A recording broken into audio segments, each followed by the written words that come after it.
Hello, welcome to HowToGuru.Club podcast created by Dan Grijzenhout.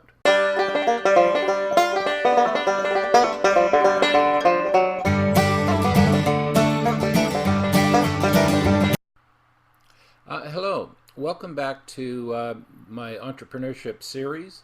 This is the second in this series, and in here we're going to be discussing what are some of the financial realities that you need to consider as you decide whether or not entrepreneurship as a second money generation vehicle in your life is for you or not. This presentation is also available from our website, so if you want to pause this for a moment and download it and then have the presentation available to you as I go through it, feel free to do so. It's at http://howtoguru.club/website-downloads.htm. Okay, first in this, let's talk about some retirement statistics out of the United States.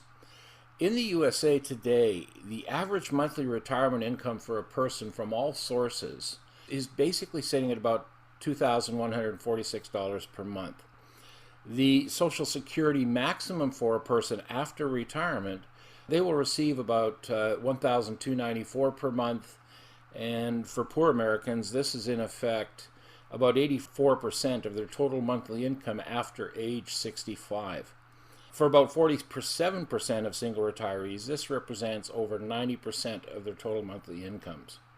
Another statistic that I thought very interesting was that 36% or so of retirees have saved less than $1,000 for retirement by age 65. And in effect, about 1/3 of all workers in the USA have saved nothing at all for retirement.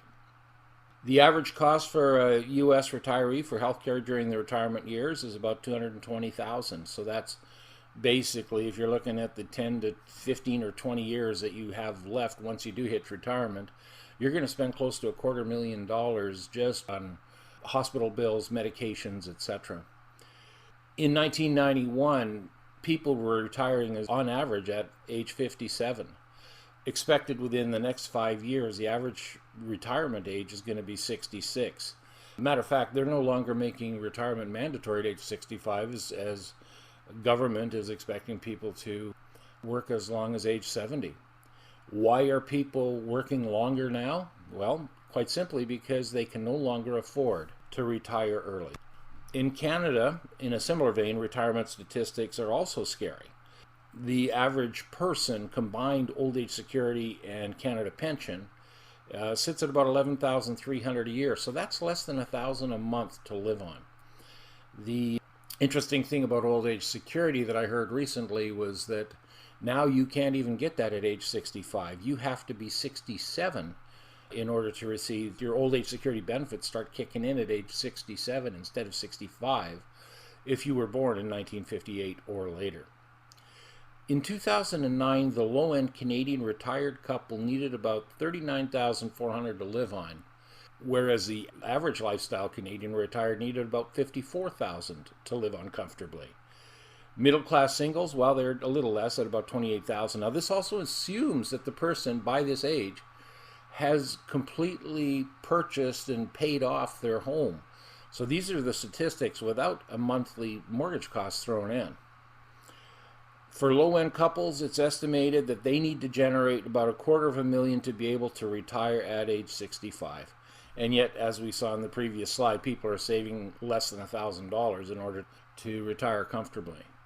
How much will you spend per year in retirement? Well, middle class, $40,000 to $60,000. As a couple, how much will government benefits cover? Maybe about $30,000. So already you're looking at about a $10,000 to a $30,000 deficit just trying to survive. So how big does your nest egg really need to be? Well, it should be about 25 times annual spending, and that really means that you're trying to put together, or you need to be putting together to live comfortably in retirement, between $250,000 and $750,000. So a few thought-provoking realities here. 23% of retirees say employers are not interested in hiring them. So once you get to your retirement years and you have a reduced income and you find that you need to work, quite a few of you are having a very difficult time trying to find some employment of any kind. 38% of retirees have health issues that prevent them from working. 12% can't work because they're taking care of another family member or spouse who is having health issues. Over 30% of retiree health costs are not publicly funded, and so you're having to somehow foot the bill yourself. Also, one should never forget inflation, which is eating away at those retirement funds. So if you stashed your money prior to retirement, every year it is costing you more and more to live, with inflation basically chewing into whatever working capital you had put together. In a Bank of Montreal recent survey, 59% of retirees respondents say that they need to work in retirement to supplement their incomes just to survive. So, some questions to ponder. Have you put away any funds for retirement yet? Is it enough? Will your present job ensure you a comfortable retirement? Is your job secure till retirement, and do you want to stay in it? Do you believe it wise to just trust the government to take care of your financial needs upon retirement? There are some economists that are saying today that CPP is going to get reduced, old age security is going to get reduced. Basically, the government is not going to be there for you when you retire. So when you retire, if you retire, you're going to have to make it on the money that you earn. What you'll get from the government, in effect, is just a pittance. So do you believe you have to do something in addition to your job or instead of your job in order to be safe financially when you retire? Well, if any of these questions concern you, then if you like the content that I'm creating, be sure to visit my website at howtoguru.club. That's HOWTOGURU.CLUB. You can also sign up to receive my hints and tips newsletters and gift downloads at howtoguru.club/signup.htm. Howtoguru.club is a free training site I've built to help people wanting to build or improve their home-based businesses.